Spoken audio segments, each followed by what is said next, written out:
Hello, my name is Farrah Lawal Harris. My pronouns are she, her, hers, and I'm the Artistic Director of Young Playwrights Theater in Washington, D.C. Hello, my name is Farrah Lawal Harris. My pronouns are she, her, hers, and I'm the Artistic Director of Young Playwrights Theater in Washington, D.C. Hello, my name is Farrah Lawal Harris. My pronouns are she, her, hers, and I'm the Artistic Director. If I could ask all of our actors to just mute momentarily while I make these remarks, that would be great.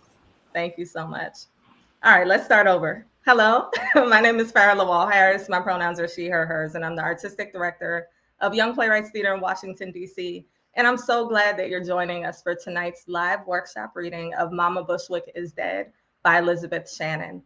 Elizabeth is taking part in our Young Playwrights in Progress workshop, new script development series, I should say. And Elizabeth is the playwright that we've been working on her play this season. And this program, Young Playwrights in Progress, or YPIP, is a season-long script development program that allows young or early career playwrights to engage in a long revision and workshop reading process.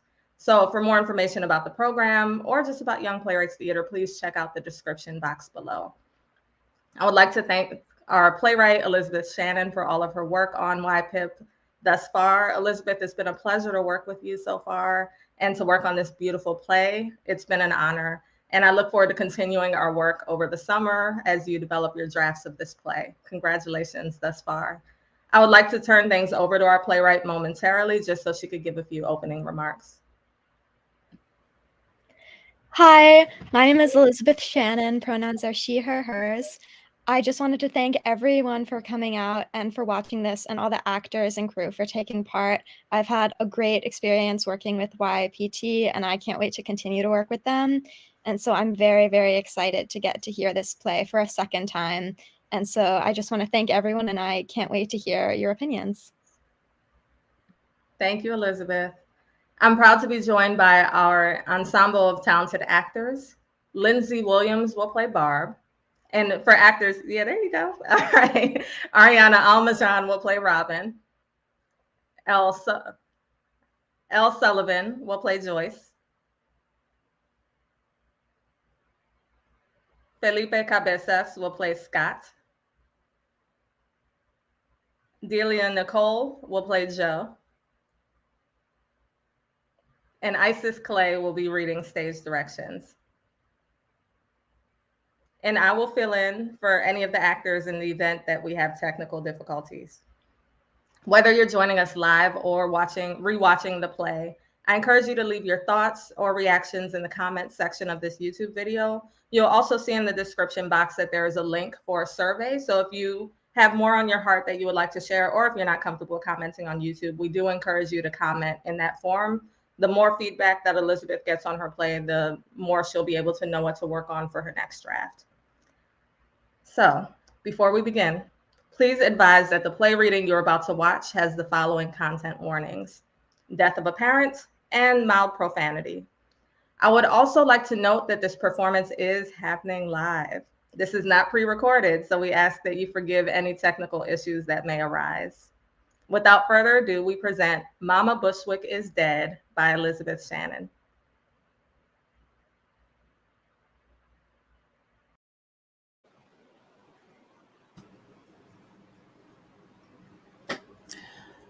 Mama Bushwick Is Dead by Elizabeth Shannon. Setting, the Midwest, over the course of a day inside and outside of Claudia's messy duplex, late 2019. Act 1, Scene 1. Morning. Lights rise on a stage broken into two. Stage right is the basement. It features some old furniture, a coffee table, and an old computer sitting on another table, all of which is surrounded by knickknacks and clutter, and a globe. There is an abundance of dolls ranging from porcelain to fabric, old to new. But the basement should not seem creepy or out of a horror movie. More than anything, the room looks sad and abandoned. Upstairs, there's a sparse living room with an outdated couch, a dining table with items strewn all over it, many clear trays filled with candies, and lots of boxes. A door to the outside can be seen upstage center, with one banister leading downstairs and the other leading upstairs. Barb is sitting upstairs. She sees the trays of candy and slowly picks up a piece. Then she unwraps it, shoves the wrapper in her pocket, and puts it in her mouth. She eats it, checks her watch, and quickly reaches over for another piece. As she unwraps it, the front door unlocks and opens. Scott enters and hangs his coat on the coat rack. Barb shoves the candy and the wrapper into the side of the couch. She stands, straightening her clothes. Have you heard from Jo? I thought she was supposed to be here. Apparently some work thing came up. She texted me. I figured she'd shoot you one too. Of course she didn't. Well, to be fair, you didn't text her yourself. Waited to ask me instead. When are Joyce and Robin supposed to get here? You really don't read our group chat, do you? Not the ones without Jo. Robin's going to drop her stuff off at my place and then come over. And Joyce's flight landed early this morning, but she's visiting some old friends right now. Seriously? And she made me pick her up at the airport, incapable of renting a car, I guess, at 5 a.m. She could have asked me. I would have gotten her. She texted in the chat. Didn't think you'd respond, so I took one for the team. Then you could have asked me. No use. You really did that? Desperate times call for desperate measures. Through the front door and slams it behind her. Scott looks after her for a second. He crosses to the boxes and items strewn on the dining room table. He begins to intently examine them, one by one. The front door opens and Jo enters, dressed in a black coat with fur, looking vintage in a fashionable way. Scott gives her a nod, and she crosses to him, kissing him on the cheek. Did you see Barb? Well, hello to you too. Didn't know she took up smoking again. Yeah, me neither. It took you a while to get here. You know how it goes. Needed to finish a project. Then the boss thinks I'm leaving too much, yada, yada, yada. You leave a lot? Not really. And what does it matter? I get my work done. And hey, I'm here now. So what's the plan? We don't really have one. Good thing it's a duplex. Not a lot of space to cover. Maybe not. But she was basically a hoarder. As soon as I get home, I'm making my family clean out our entire house. Better now than... Yeah, just tell me what to do. Well, you know the place as much as me. I don't think our siblings would appreciate me assigning myself a task. I mean, I try to be cooperative, but... Don't let them bother you. Don't give them the satisfaction. Kind of hard when I'm outnumbered. I mean, Mom was nice about it. If they were rude, she would shut them down right away. Like in elementary school, when Robin started telling everyone how I had a different dad. Actually, I was going to ask you, have you heard from... I'm not in contact with him. I doubt he'd even care. Let's get going before Barb sees that we've done nothing but talking. But before that, you think there's any food left over? Don't you think it's a little weird? To be, Nothing's wrong with the food. If someone doesn't eat it, it'll just get thrown out. Now that's a waste. Remember, don't leave any food on your plate or you don't get food tomorrow. That was the rule. Studies have shown that it isn't beneficial. Studies? Seriously? Nerd? You don't even know how old the food is. I got a nose for a reason. And there's probably stuff in the freezer, a Costco mac and cheese if I'm lucky. Jo exits off stage and Scott looks after her. Jo re-enters with a frozen dish. See? Jackpot. What? It just feels wrong, invasive. Newsflash, everything we're doing is invasive. Partially because she refused to do it when she was alive. So this is the price she's going to have to pay. Have some sympathy. I do. She was my mother too. But you can't get wrapped up in your feelings and ignore reality. Oh my God, what now? Just be careful about what you say when the rest of them are here. I have bigger things to worry about than you all You fighting. are always looking for ways to belittle me. Unnecessary drama just adds to how miserable we all are. So don't do things that'll piss them off. Why am I in charge of their feelings? They're older. They should be looking out for me. It doesn't matter if they're a few years older. We aren't kids anymore. I can just say I made the green bean casserole and brought it with me. Joe exits with the dish. Scott crosses to the couch and sits, taking in his surroundings and running his fingers over the couch. He sees the tray of candy and, without hesitation, takes one, shoving it in his mouth and the wrapper in his pocket.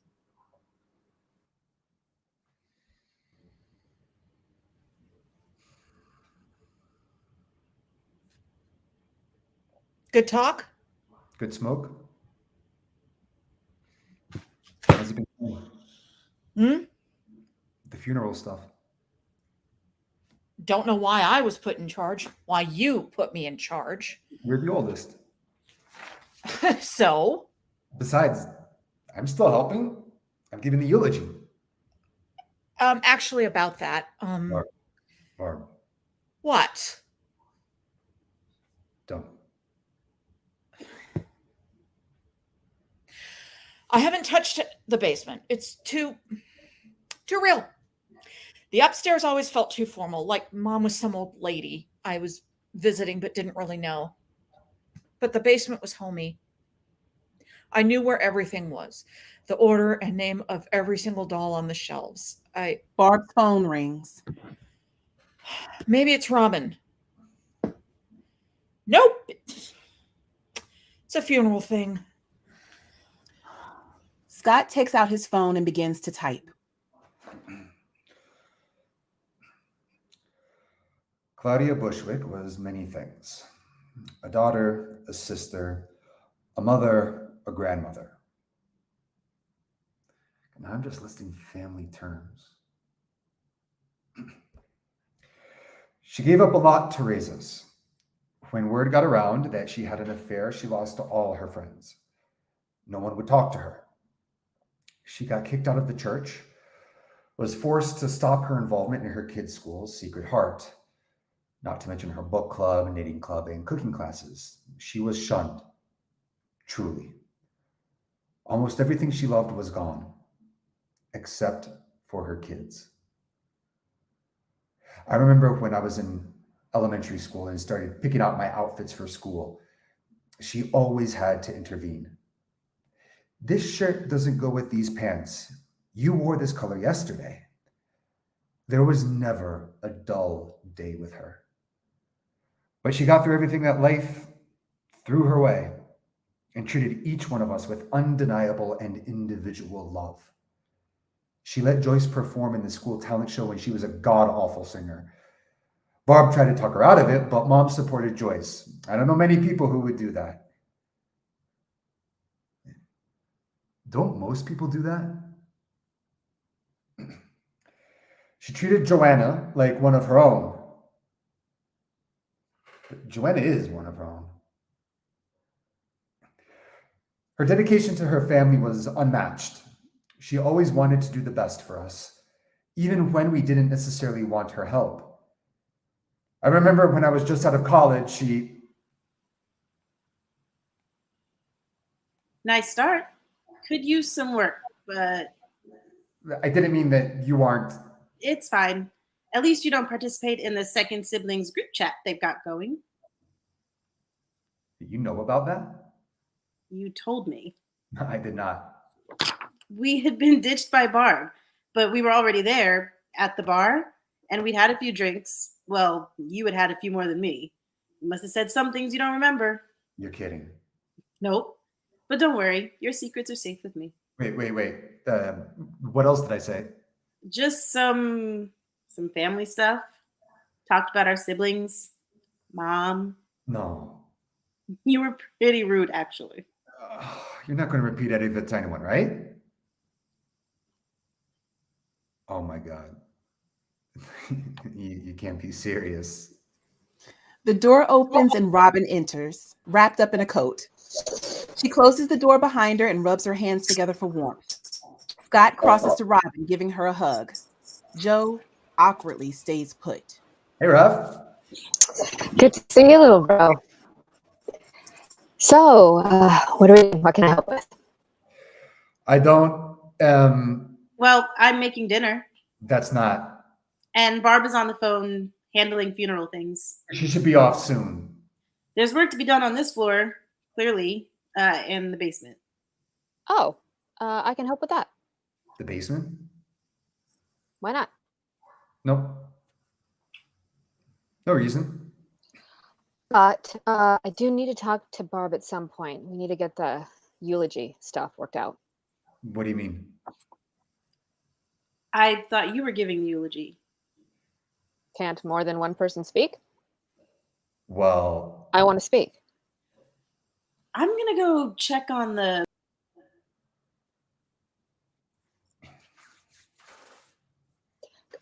I know we aren't all going to speak. You aren't the only one who wants to. She wasn't just your mother. I know that.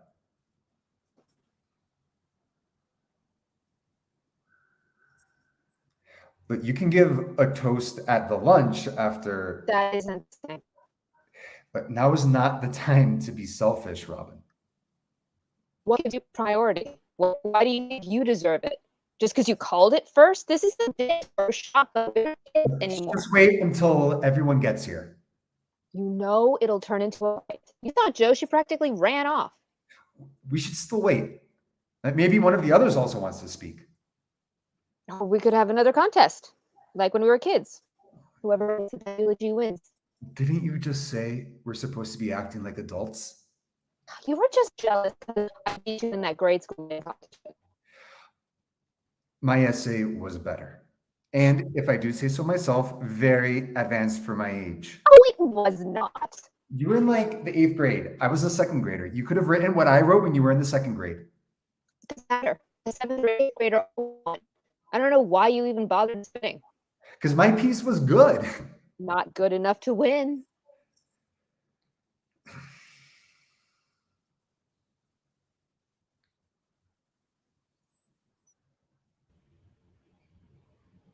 Fighting about a stupid school prize, huh? Seriously? Sorry. It's like neither of you ever grew up. Actually, we were talking about the funeral, the eulogy. Hold off on that until Joyce gets in. Now let's get started with the boxes up here. Why do I have to be the one in charge of everything?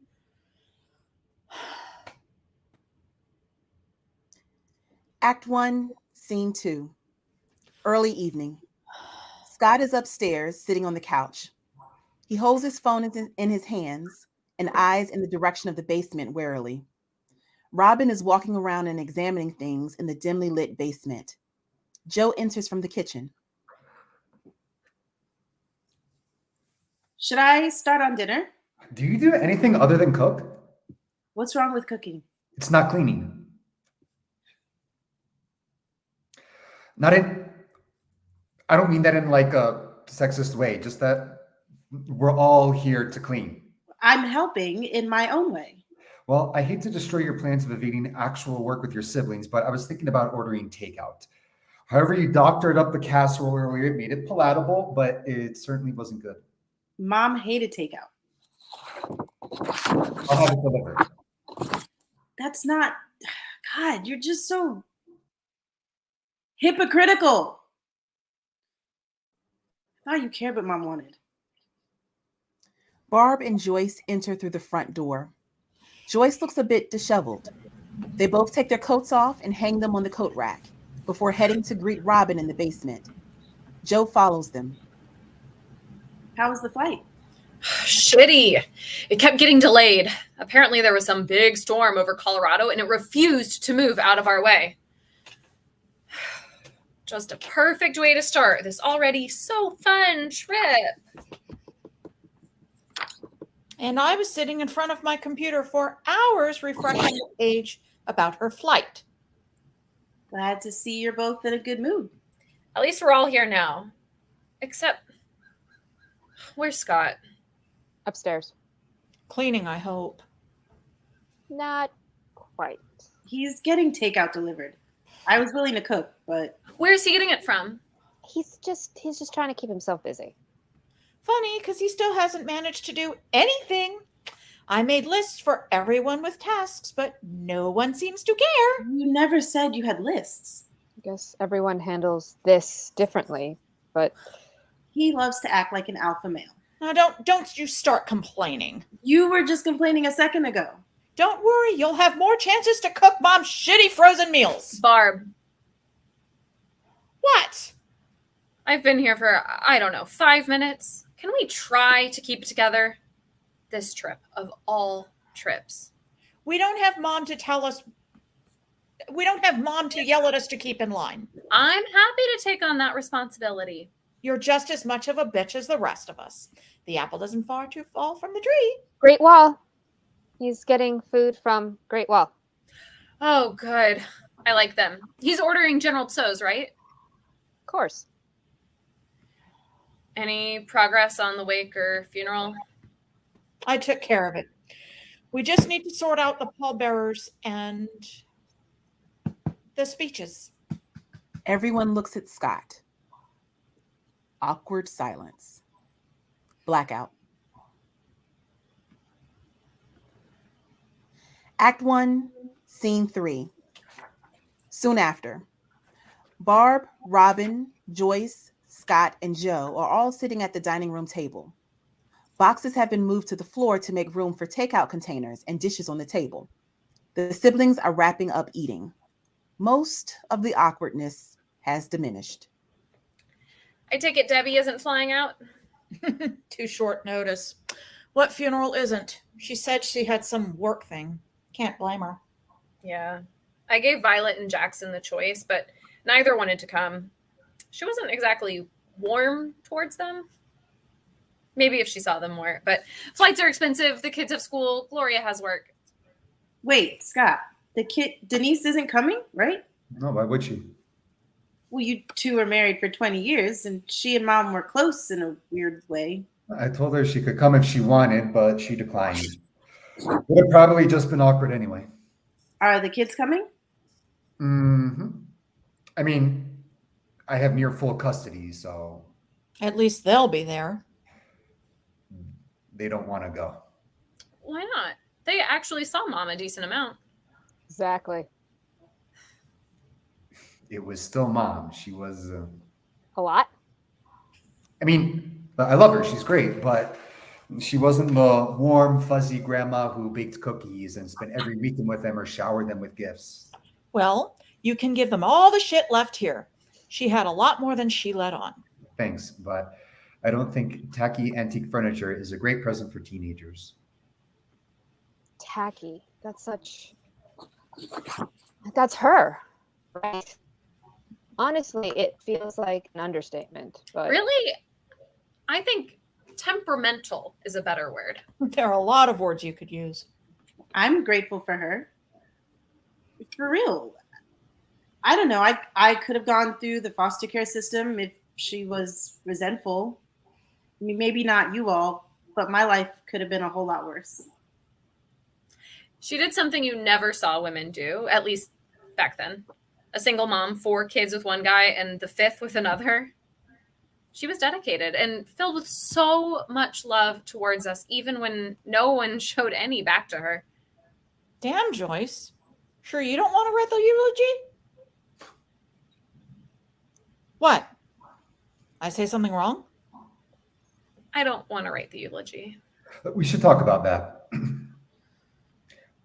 I want to give it. Clearly. so do I. I'm older. I'm her only son. Just because she has more than one daughter doesn't make me replaceable. Just because I've been this earth a few years less than you doesn't make you any better either. We can't just have 2 eulogies? Have you read her will? Of course you haven't. She was very clear. 1 eulogy given by one of her kids. It's like she was trying to fuck us over. One of her final wishes was something she just knew would cause a bunch of drama. Everyone sits in an awkward silence before slowly turning their heads to Barb. What? You're planning the funeral. You decide. That That's not. You're the oldest. You take the lead on this. You all are functioning adults. Don't pin this on me. Look, I don't care which one of you gives the eulogy. So fight it out.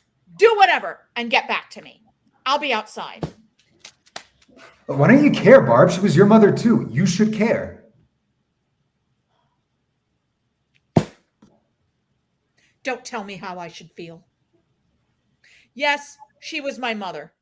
She was a lot of other things too. And she was wonderful sometimes.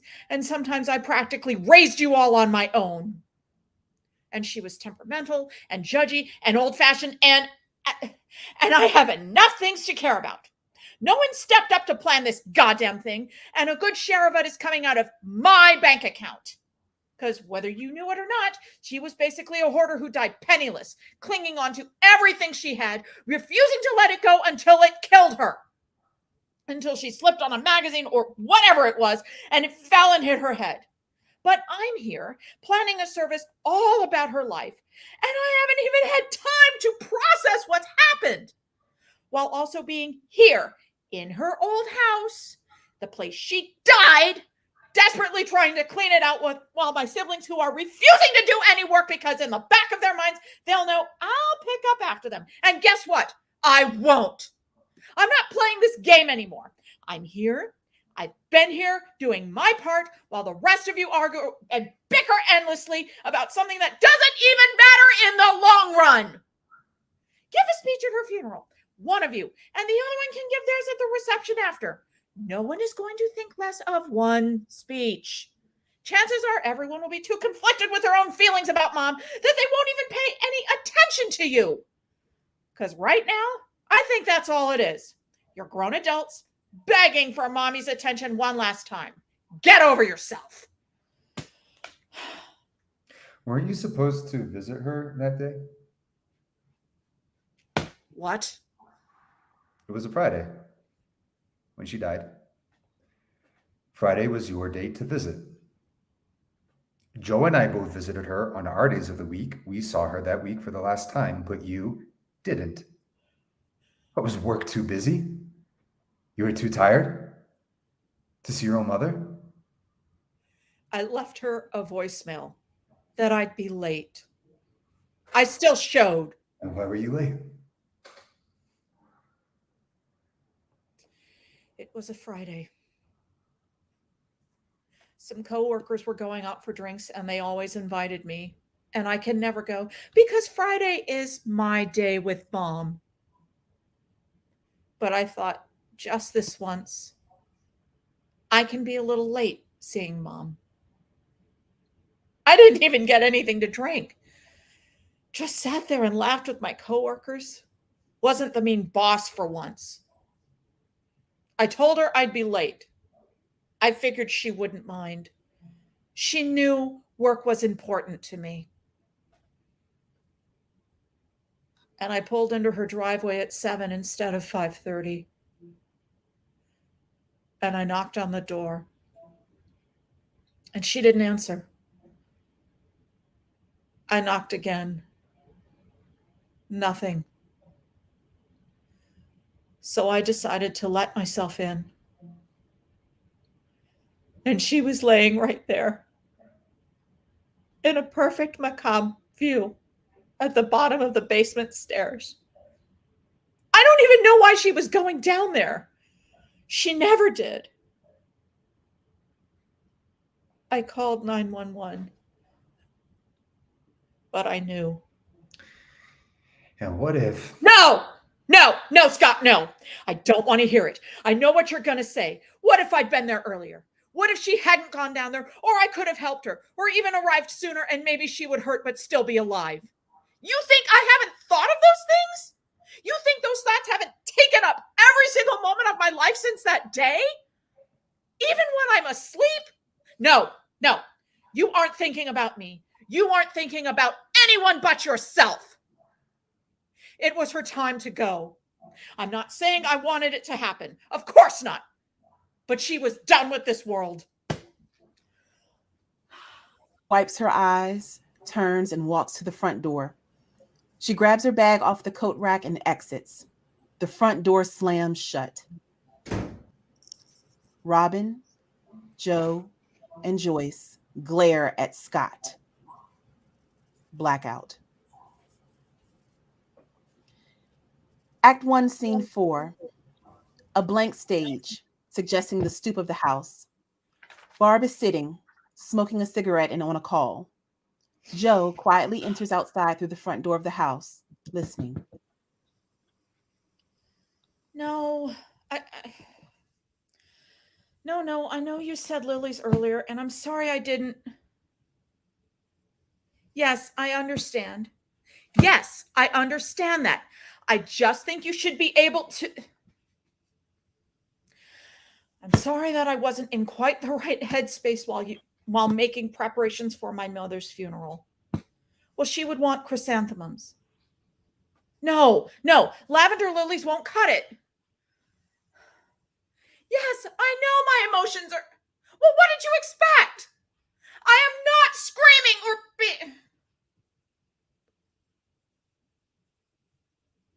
Yes. Okay, fine. That's the correct number. And you'll call back within the hour? Just as soon as you can. Okay. Thank you. Bye-bye. You sound like her. Sorry. How long have you been there? You always do that. I don't know why I'm still not used to it. It's been a while. You're a quiet walker. I didn't want to disturb you. Need a cowbell or something.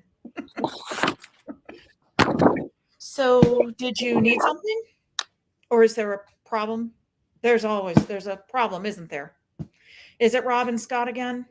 Or with their bedroom? Or is there more stuff in there that I missed? Barb. Yes? Just stop. Stop moving. I can't. Nothing is how it's supposed to be. It wasn't supposed to happen like this at all. It's not what she would have wanted. I don't want her to be pissed at me. Wherever she is, the funeral is soon, and there's so much I need to get in order, and so much mess, and... First of all, I don't think Mom has any ground to stand on to be pissed at you if her ceremony is a little bit messy. Have you seen how she lived? I mean it. Don't set expectations for yourself on her behalf that she couldn't even live up to. And the house isn't disappearing. It'll be here. It'll wait for you, and we'll get everything sorted out eventually. We'll have to pay. We have the money to. And that's just another reason Mom would be disappointed. She hated people wasting money. So we have to keep going. I have to keep going. Why? Because if I stop... Joe puts a hand on Barb's shoulder to comfort her. They breathe, and both sit on the stoop. Thank you. And thank you for staying and helping and just being here. I always thought you'd move away and never look back. What? Why did you think that? Just because... Because no matter how much you deny it, you know what you and the rest of our siblings intentionally made me feel unwelcome? I just wanted to say thank you for sticking around. Right. And for helping. Now, Robin and Joyce have been useless. Don't say that. It's true. They expect us, the ones who stayed, to clean up all their messes. They're just getting the lay of the land. You know, they'll find some way to be useful. It feels unbalanced. You didn't have to stay. What? You could have moved away. I need to be here for... It's not fair to you to judge Rob and Joyce for doing something that you didn't have the courage to do. Don't say that. You basically lived your life for Mom.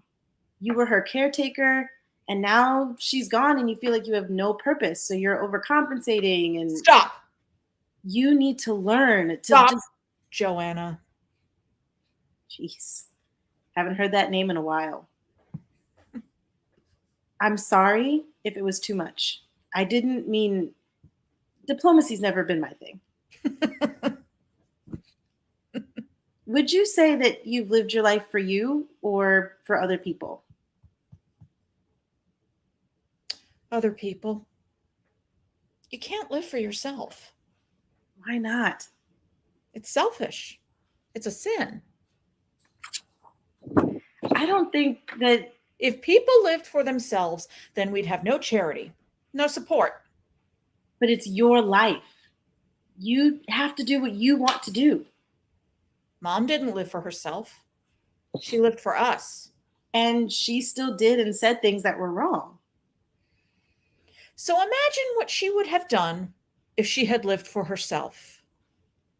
Actually, I think part of the reason she was so controversial, you could say, is because she was forced to live for others. Like,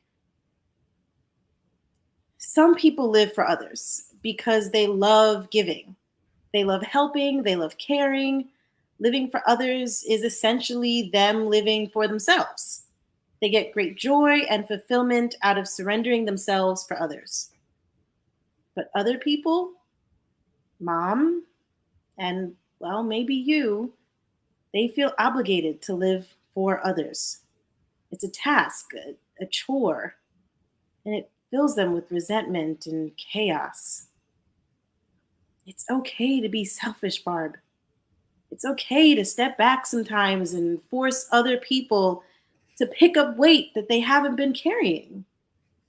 But you can't keep carrying the weight and then resent them for not seeing what you need. I don't have kids, but I wouldn't want them to think I spent my whole life resentful when that doesn't have to be the case. You don't know what you're talking about. Maybe not. I found some photo albums earlier. They're sitting on Mom's bed. You should go look at them. I have to get back to work. You can take a break. Go sit and look.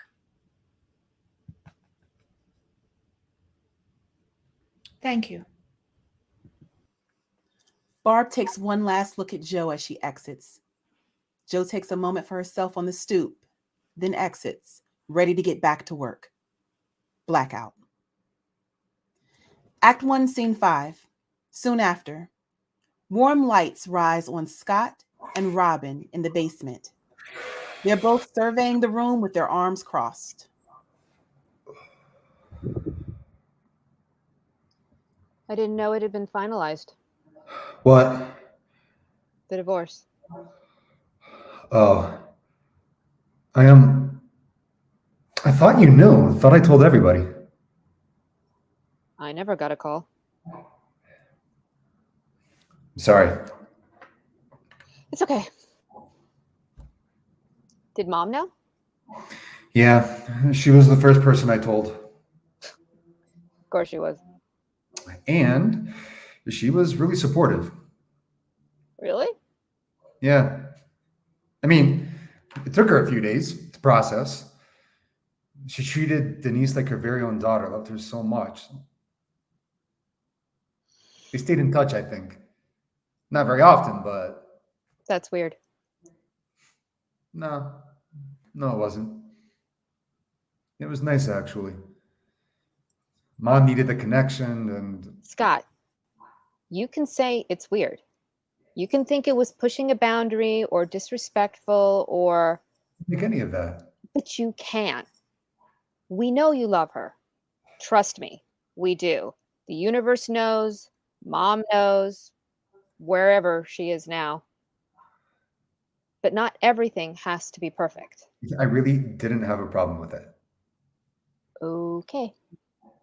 At least Denise called her, checked in on like... I've been busy. She was your mother. Yes, but work is stressful, and I don't really want to spend any free time bickering with her over the phone. You still should have. I know. You could have texted me or called. If you had reached out, Well, you would then have admitted that too. You're too stubborn, Robin. You wouldn't have cared. don't say that. And you should have visited more. I And don't say you were too busy or you didn't have the money. But you don't have any kids, Robin. You should have been the one to step up for Mom. know you're just trying to make me feel shitty, Scott. If you actually cared about my relationship with Mom, you would have said something before she died. You just have this compulsive need to be right, to be better. You haven't grown out of anything.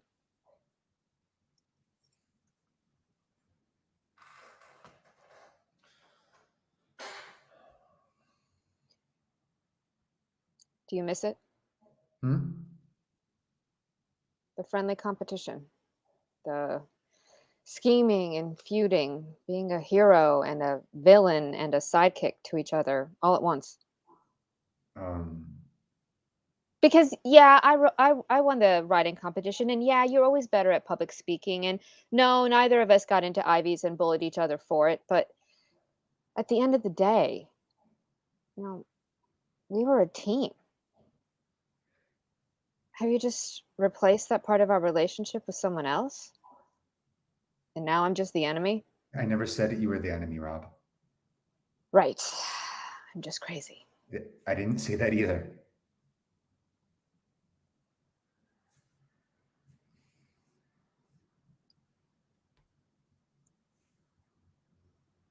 I just think because of Joe and... I'm not talking about Joe, Scott. You can't ignore her. I can't pretend like the way you treat our sister doesn't affect us too. I don't treat her a certain way. You ignore her. I do not. You're just listening to the lies Mom told you.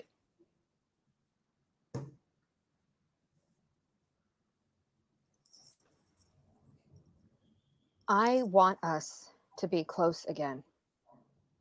I do. I was hoping this would bring us together. Grief can do that. And I miss things. Our family. God, but everything with the eulogy and I don't know. I thought things could be different. Better. Robin sighs and puts her head in her hands. After a moment of composing herself, Robin crosses to the globe and spins it, trailing her finger across it and noting where her finger lands, before starting again. Scott watches her, unsure of what to say. He goes back to looking around the room.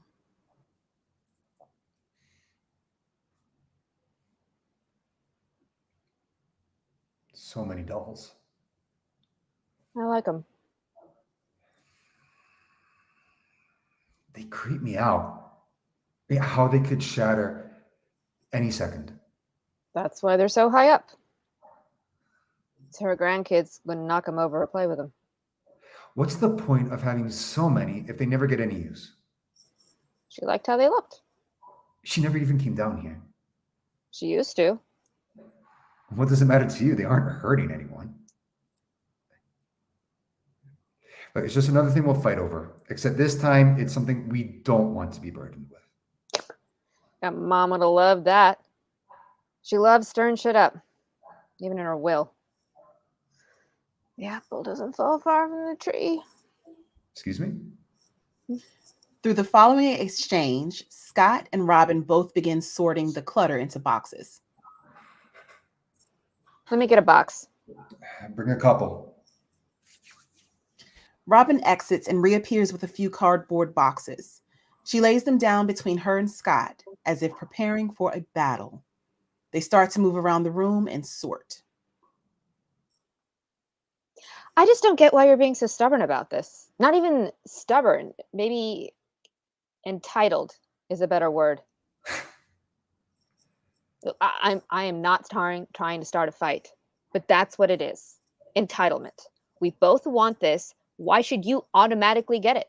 I just assumed I would. I'm the writer of the family, the humanitarian, a journalist. Writing is what I do. You don't write obits. Well, obits aren't eulogies, so let's just write each our own and make the others vote on it. We can even make it anonymous. Best eulogy wins. We don't have time. The funeral is in 2 days. I'm offering a compromise.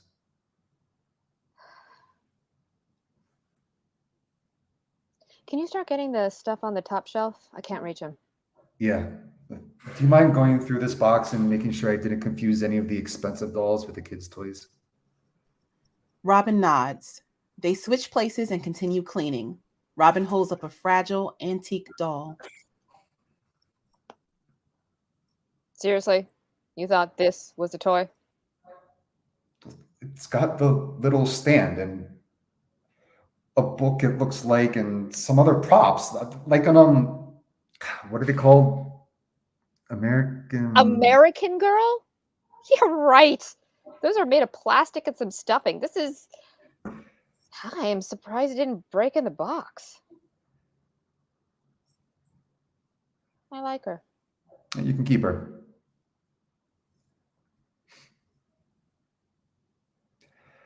They're so fragile. Maybe that's what she liked about them. They were something she could care about without getting mad at. Wouldn't talk back or stand up for itself or call her out. Maybe she had a bit of maternal energy left and she needed an outlet. She always said that owning a doll is like being a mother. She practically abandoned them down here when using the stairs got too difficult. I wouldn't call it abandonment. Maybe she really wanted to see them. She just couldn't. Maybe that broke her heart. Then she could have asked you or Barb or even Joe to move them upstairs on one of your visits. Yeah, she didn't like giving us a lot of chores. But seriously, if I tried to clean things up, even unload the dishwasher, she made me stop. That was really sweet. And she was like that when we were younger too, remember? If I spent more than 30 minutes on chores in grade school, she'd make me stop and go play outside with little Richie Williams.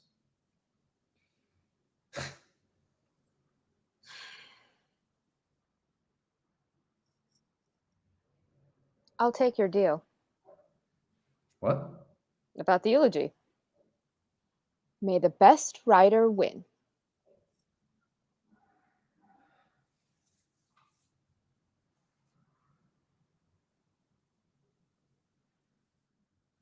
Why do you want to give it so bad? You don't exactly seem to be bursting with warm, fuzzy memories. I have a lot to say about Mom. She was a complicated person, and I want to do that justice. And you think I won't? Honestly, no. I think people just gloss over or forget the bad stuff during eulogies, and that isn't right. Well, it's not. It's supposed to be a celebration. But what about closure? We deserve closure. You can get closure a bunch of ways. Her funeral isn't one of them. Maybe not for you. You think publicly bashing the woman who gave birth to and raised you is closure? It's not publicly bashing. You're just looking for another way to screw her over. She's never been perfect enough for you. I didn't expect her to be perfect. But I expected her to be accountable. And she wasn't. She simply wasn't. She was petty and rude and remember that time she tried to shit talk me to you all like she was a fucking high schooler, my own siblings. She tried to turn you all against me, made up lies about how I hated Joe and was a disgrace to the family name. I can't just forget that because she's dead. She made my life a living hell sometimes. Moms do that, and you don't see people bashing them at their funerals. Well, maybe they should. And not bash, just be more honest. You shouldn't speak ill of the dead. Oh, that's bullshit. Yeah, I'm not going to go make fun of Mom's terrible casseroles in the freezer, but I'm not going to let her off the hook for the awful things she did. You were always her favorite. She always went easy on you. True golden boy.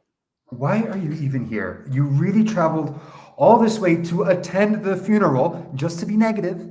I am not here for her. I am here for me. This is the only funeral that'll ever happen for her. I'd rather be here and be negative than not be here and have it weigh on me later. It's the only, even if it's a partial closure I'll get for our fucked up parents. No, don't bring Dad into this. Why not? I mean, you have to understand why he left. Oh, I understand it. Don't blame him either.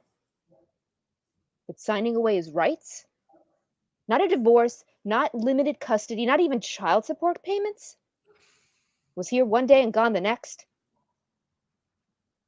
Maybe he never really wanted to be a dad and he saw this for what it was, his chance to get out.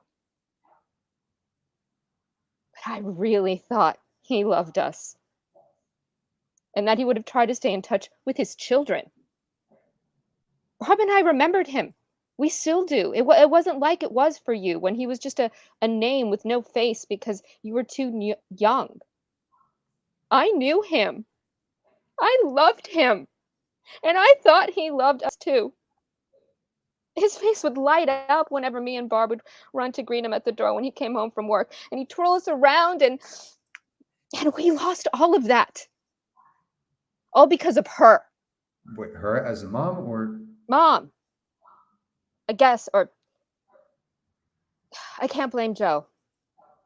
I mean, even though, no, it was Mom. It was her only thinking about herself. I think maybe she got tired.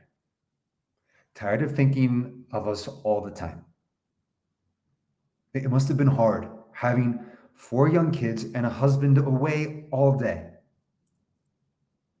I don't really remember him, but from what I've heard, our dad wasn't the warmest guy. I think Mom didn't know how to save herself, maybe? Like keep a piece of herself for her. And she gave all of herself to us and Dad, even if it hurt, and she forgot herself in the process. And then she met him and she remembered herself again. It all came flooding back and she couldn't control it. That feeling of knowing who you are again when you can't remember the last time you cared for yourself. And it overpowered her. I mean, she regretted it, you know? Again, I'm not saying she was right. Yes, she could be selfish and judgy. I mean, maybe even a bit mean. A bit. But at the end of the day, she cared about us.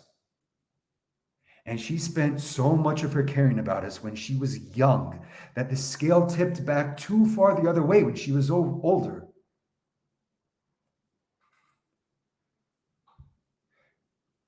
You're allowed to grieve however you want. But don't make this funeral about you. It's about her life, her accomplishments, not her shortcomings.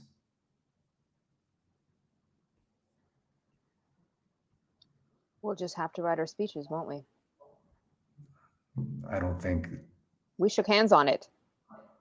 God, you're like her, you know? And when she would think that what you're trying to do is absolutely disgraceful. At least I'm still not trying to please a woman who's dead. Scott and Robin stare at each other. Blackout. Act 1, Scene 6. Immediately after. Lights up on Joe sitting on the couch upstairs. She grabs a piece of candy from the clear dish, unwraps it, and puts it in her mouth, then makes a disgusted face and spits the candy out into the wrapper. She holds it in her hand and looks around the room. I need someone to start a trend where it's fashionable to have a trash can in every room of the house. She stands and starts to exit in the direction of the kitchen. The front door opens and Joyce enters. She crosses into the living room. Joe? Joe turns to face Joyce, a little frazzled. She shoves the candy and the wrapper into her back pocket. Yeah? Oh, sorry. Were you doing something? Oh, it's okay. No, I wasn't. I was just, how's Barb? She's okay. Better. Why don't you want to give the eulogy? Mom liked you. Youngest child perks. I didn't want to deal with Scott and Rob. They just gang up on me, and Barb wouldn't like it either.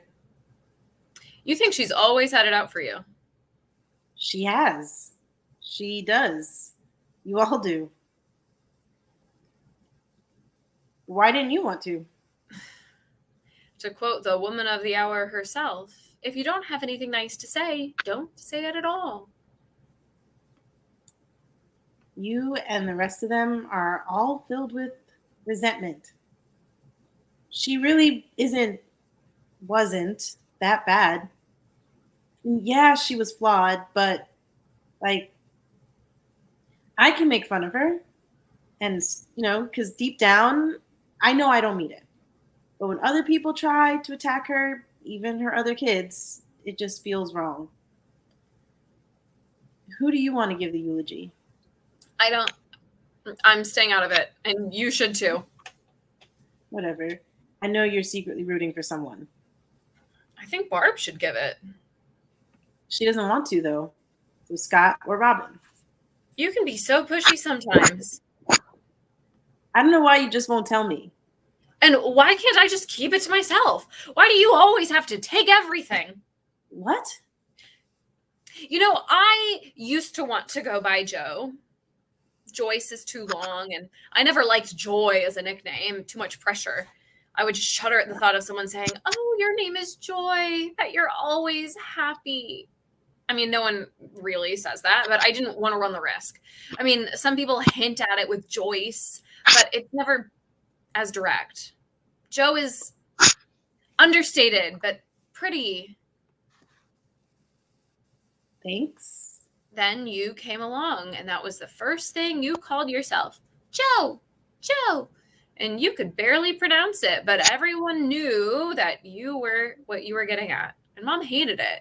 I mean, hated it. Did she ever tell you that? You'd say, Joe, and she'd look at you sternly and go, Joanna, Joanna, thinking you'd magically say all three syllables perfectly, but you didn't. And she tried probably for months, but it didn't work. We all started calling you Joe. It just caught on, and you've been Joe ever since. I hadn't told anyone I wanted to go by Joe except Barb. See, Mom hated nicknames in general. Barb started going by Barb at a young age, and whenever Mom would brush and braid my hair and Robin's hair, she would always tell us, I named you Joyce and Robin for a reason. I named Barbara for a reason, and Scott, too. Don't go and change that name. I gave it to you, and that's much prettier than whatever nickname you could come up with. She wasn't very subtle. And Barb, being the oldest, well, and she had tough skin and didn't care what Mom said, but I did. So even though I wanted to be Joe, I never told her. But I told Barb, and she liked it. At this point, you were just a baby, and so we weren't thinking of you, and we just thought you'd be Joanna. I was working up the courage to tell Mom for months, maybe longer. It was ridiculous, really, but I couldn't seem to do it. I didn't want to disappoint her. And then you became Joe. I remember the first time you said it. Everyone except Mom thought it was so cute.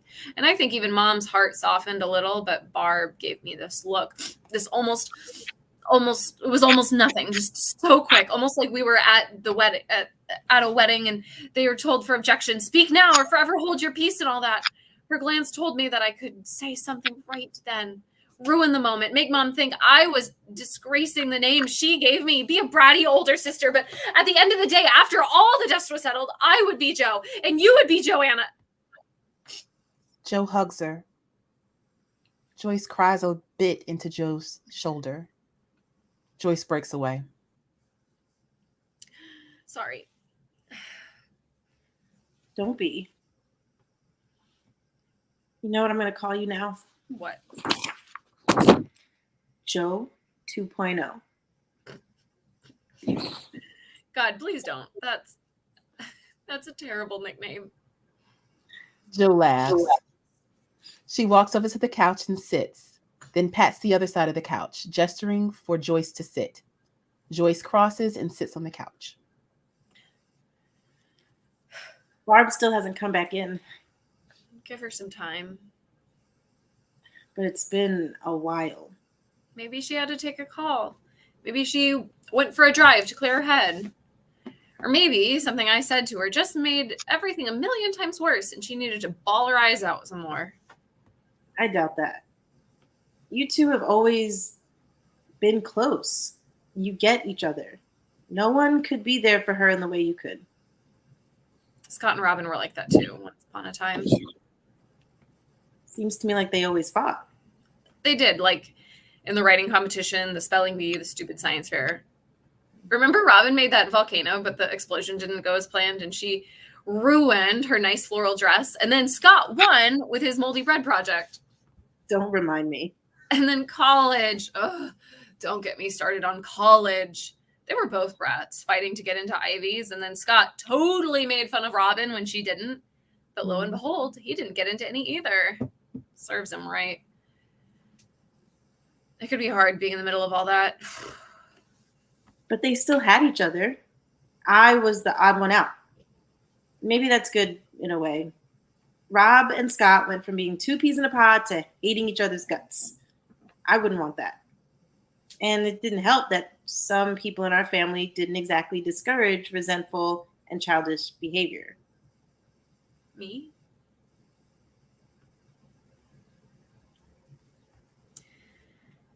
Where do we go from here?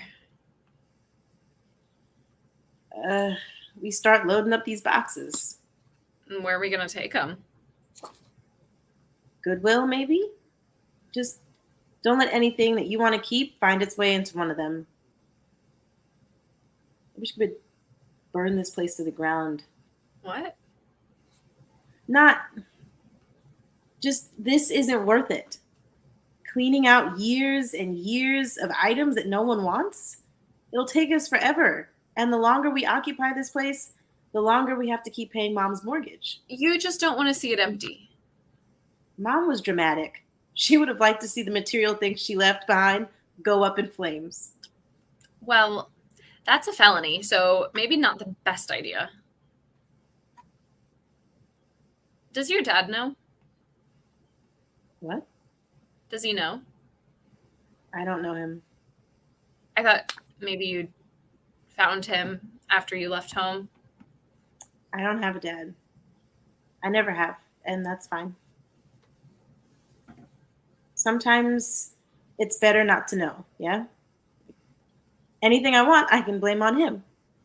Strawberries make my teeth hurt. That didn't happen to Mom. Must be from him.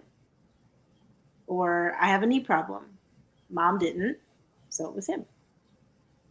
He doesn't want to know me, and I'm not really exceptional enough to have one of those grand moments like I'm in a movie when I meet him and I say, see, I'm a published best-selling author, or guess what, your daughter's a CEO, or a Broadway star, or someone revered in her community, or even just someone who's met a bunch of famous people he's always wanted to meet.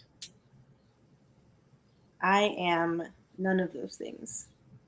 I am exceedingly average. And that isn't something I'm going to go out of my way to tell someone that's a stranger. Oh, shit. I said something wrong. No, you didn't. You reached out to your dad, didn't you? Maybe. When? A while ago. Years. Never met in person. I messaged him when I heard the news. He was the first person I told.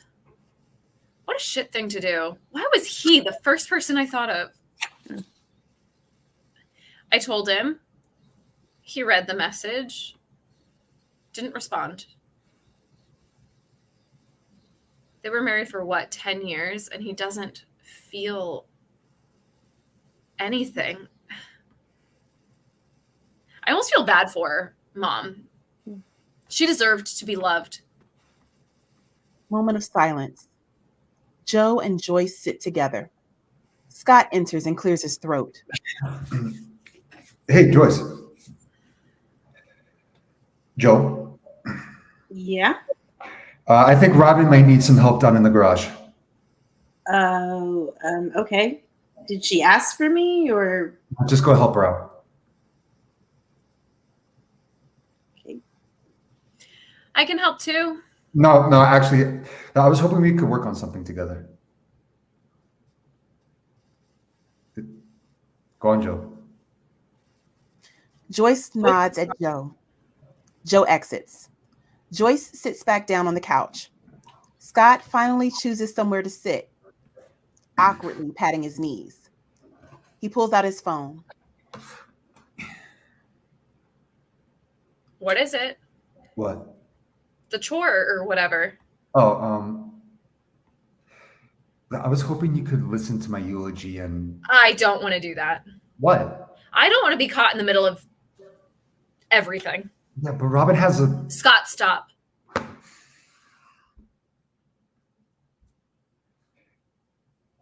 I haven't talked to you in a while.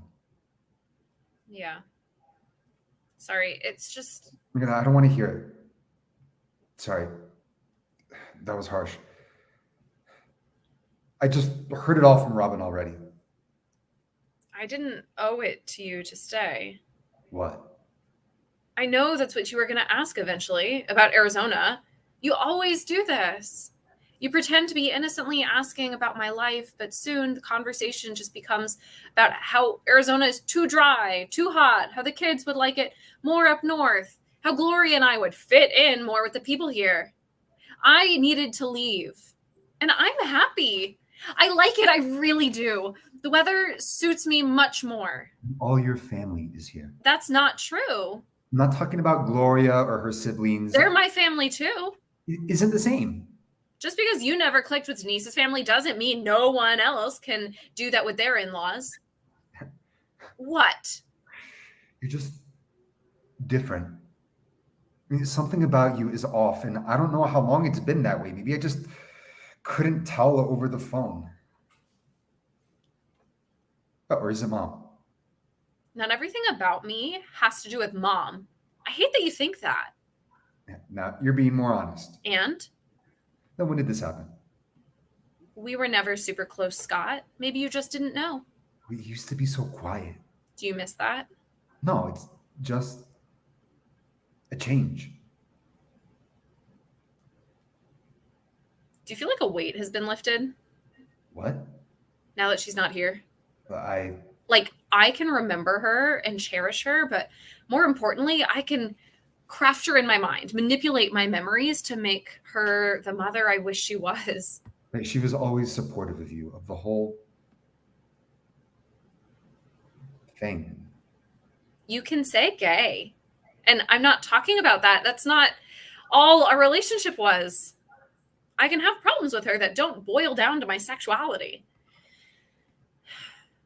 Yes, she was supportive when I was the good child with the good grades, when I got a good job and lived close to home. She just wanted to mold me into the perfect daughter because she knew her chance with Barb had already passed. And I let her. I just needed to leave. I needed to figure out who I was. Because you were questioning. No. I came out before I left. Mom knew. She was supportive. I mean, we didn't talk about it ever, but she was. That was one of the things that actually brought us closer together. This isn't about Gloria. This is about wanting to get out of the environment that fucked me up in a lot of ways.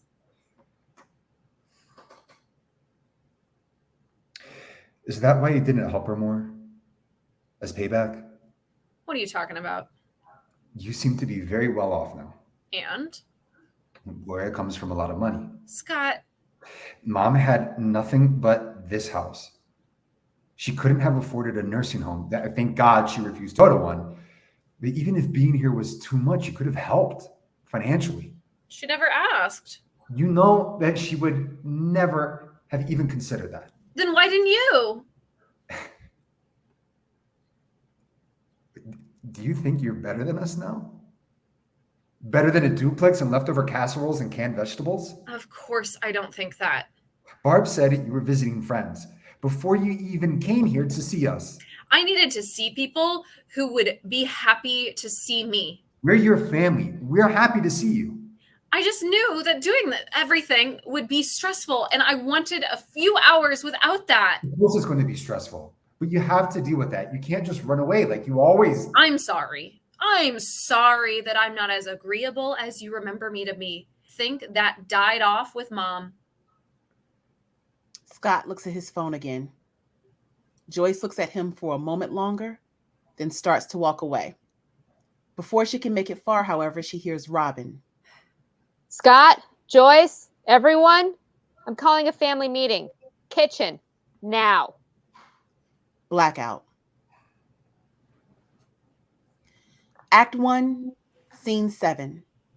Soon after, in the kitchen, Joe, Joyce, Scott, and Robin are sitting at the table. Barb is pacing behind them on the phone.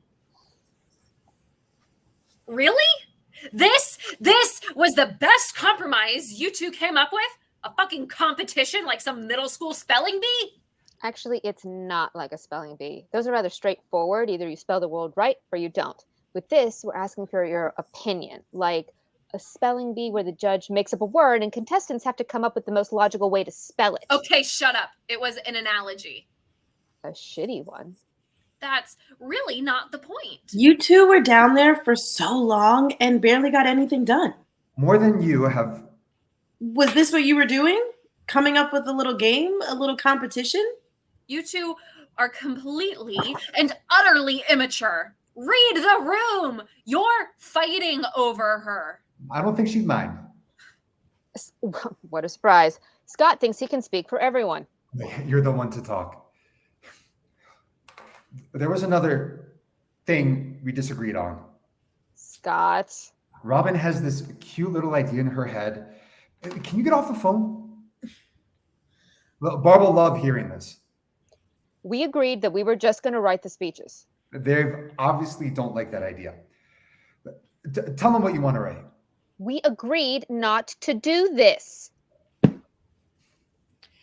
What was so dire that you needed me right this very moment? Robin's trying to make Mom's funeral all about her.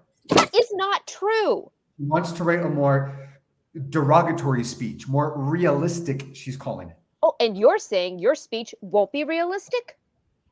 You two are making a much bigger deal about this than you need to. Barely anyone is going to be there. Are we almost done with the cleaning? Yeah, what's next? We take what we want, sell or donate the rest. And then she's gone. For real. Robin is 100% right.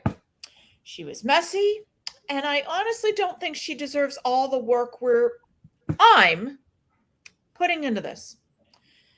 But this funeral will be something people, even if it's just us, remember. We can't stoop to her level. We can't make this passive aggressive and shitty and all about us. We're going to do it how she would have liked. Scott will give the speech. That's the end of that. Scott can't help but smile. Robin looks slightly shocked. Joe and Joyce both look down at the table. Barb surveys all of them and heads to the door. She grabs her purse and exits. It's probably for the best, but I don't blame you, Robin. Robin nods, her jaw clenched. Joe rubs her back. Joyce puts her head on her shoulder, and Scott reaches his hand across the table and places it on top of one of hers. They sit there, in silence, connected by their grief. Robin closes her eyes and cries silently. The others pretend not to notice. Eventually, Robin opens her eyes. She looks at her siblings. I know what we need to do. Blackout. Act 1, Scene 8, soon after. The basement. Lights up on Joe, Scott, and Robin, standing in silence. Joyce and Barb enter the basement. Another fucking family meeting already? I thought you all would be sick of each other by now. Oh, we are. But we're still siblings. So we're going to have a little private ceremony right here, right now. Come on. Scott grabs the doll that Robin was handling earlier. The siblings stand in a semicircle, open to the audience. Scott hands the doll to Robin. Thanks.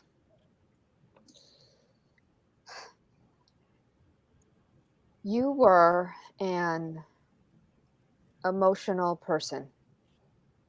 I've never known anyone more proud of me in some moments and more angry and disappointed in others. We played favorites.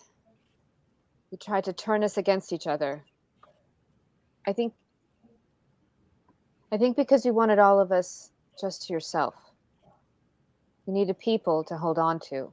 Real, living, breathing people who you could tear down one day and build up the next. And that's what you did. Robin passes the doll to Scott. You rubbed off on us. Some good qualities, some bad. Maybe I built you up so much and that made you go easy on me. So I never really stood up to you. And I should have. Scott passes the doll to Barb. She's a bit confused, but goes with it. I don't.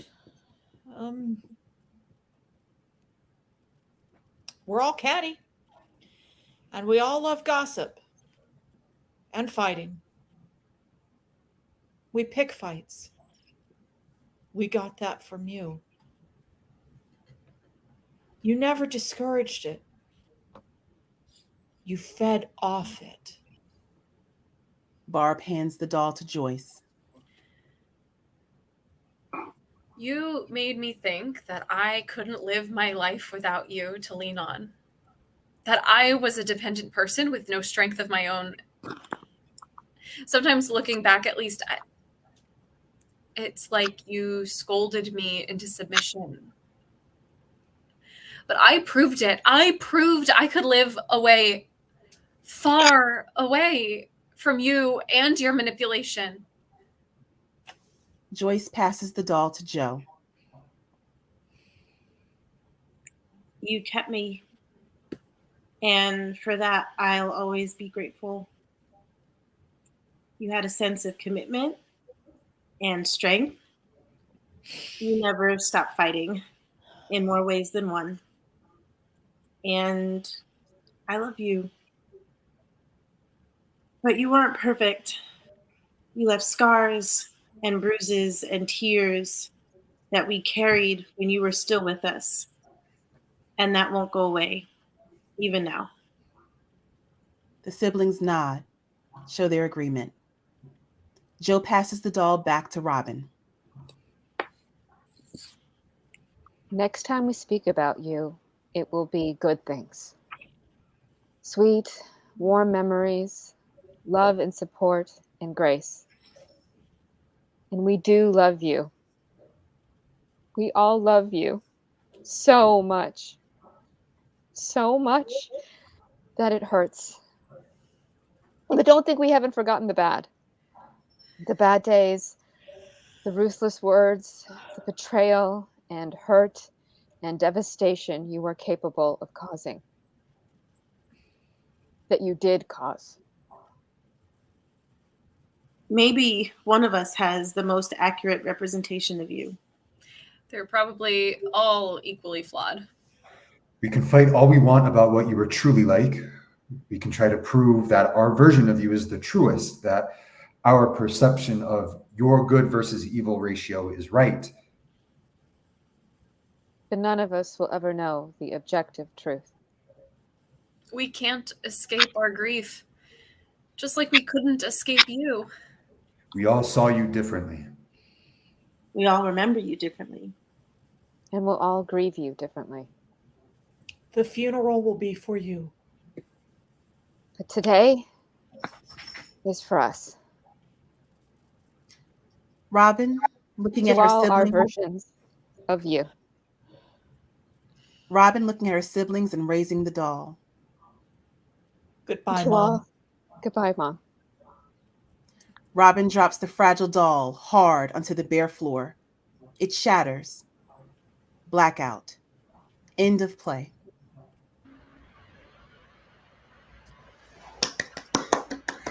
Thank you all for joining us for the live workshop reading of Mama Bushwick Is Dead by Elizabeth Shannon. I'd also like to thank our amazing ensemble of actors, Lindsay Williams, Ariana Almajan, Elle Sullivan, Felipe Cabezas, Delia Nicole, and Isis Clay. Much gratitude for YPT Production Associate Keita Newborn for running this live performance so smoothly. And I'd also like to thank YPT's communications manager, Tishan Powell, for holding it down in the live chat. And most importantly, I would like to thank our playwright, Elizabeth Shannon, for her dedication to this script development process. We would love to hear your feedback and reactions to this workshop reading. If you'd like to provide some, please see the description box below for a link to the feedback form, or you could just make a comment right here on YouTube. Lastly, if you'd like to support the work of Young Playwrights Theater or learn how you can apply to be a young playwright in progress, please visit our website at www.yptdc.org or follow us on social media at YPTDC. Goodbye.